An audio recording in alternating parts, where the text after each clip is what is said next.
Through music, dance and drama, the survivors portray the experiences of Joseph Kony and his men as one of the ways of their recovery and fight against such acts from happening again.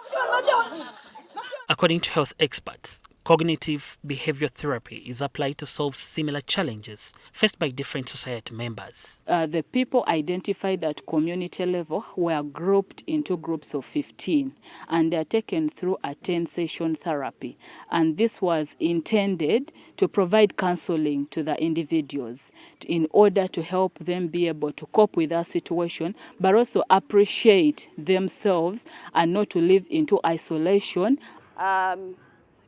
Helping them deal with their problems in a better way. It could involve problem solving for the problems that they are having.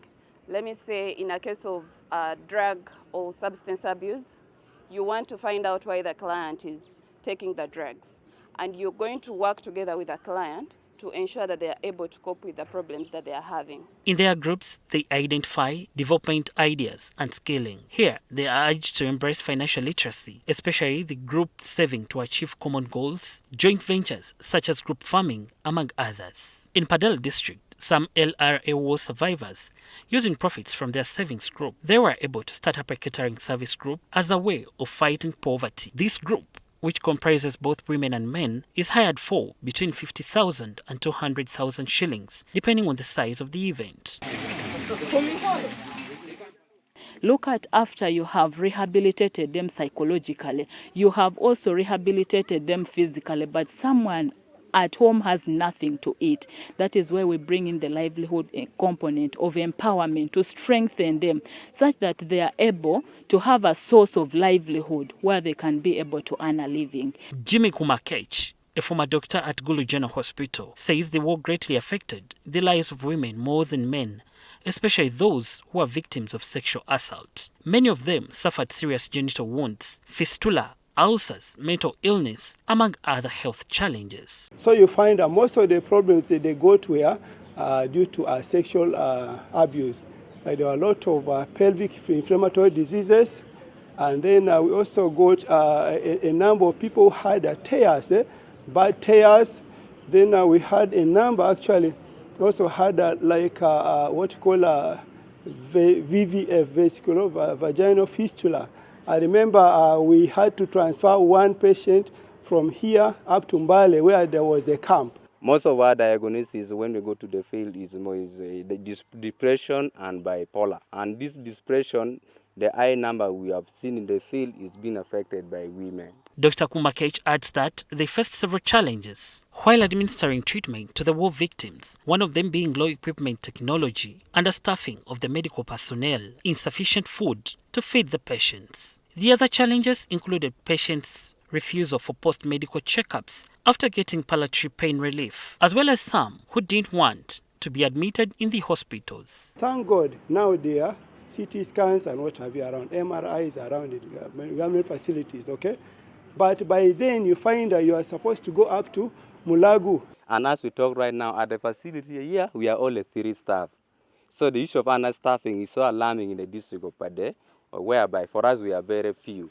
Meaning the manpower for efficient work, so that quality services to be provided to community, it requires more staffing, of which we don't have enough staff here. Given that alcohol is one of the catalysts for the post-war violence in northern Uganda, leaders in Gulu City say they passed an alcohol ordinance regulating the abuse and use of alcohol. This has seen the number of suicidal attempts dropping. You will realize cases of suicidal tendency so high, and also drunkenness so high in my community. And it has also propelled us as a sub-county to come out with a bylaw on alcohol and ordinance. We have created that bylaw. It is there in place, and it is actually addressing the challenges of alcoholism in our community. Due to limited funds, donor partners say this has greatly affected their works in terms of rehabilitating the post-LRA war victims. They now urge government to keep supporting these victims so that hope is restored in their lives. Support to people to rehabilitate them of their injuries, and this is something that was not happening when we started our programming. And so some of these very kind of targeted activities to provide necessary physical rehabilitation to victims who have very debilitating and serious injuries from the conflict is a role that we are able to kind of to fill that gap and to provide that. Deal with the reparations coming forward, because again, the need is great and one person can't do this on their own. But I must stress that everything I've told you about is only possible with the support of the government of Uganda, both at the central level and at the district level. They add that they now aim at fulfilling the orders of the International Criminal Court on reparations of all Dominic Ongwen victims, who was found guilty for a total of 61 crimes, comprising crimes against humanity and war crimes committed in northern Uganda between the 1st of July 2002 and 31st December 2005. So we don't know how long the reparations program will be, but we know what we have to do in the reparations program. The court has ordered that reparations be implemented for almost 50,000 victims. The court had estimated that there are 49,772 victims of Dominic Ongwen's crimes.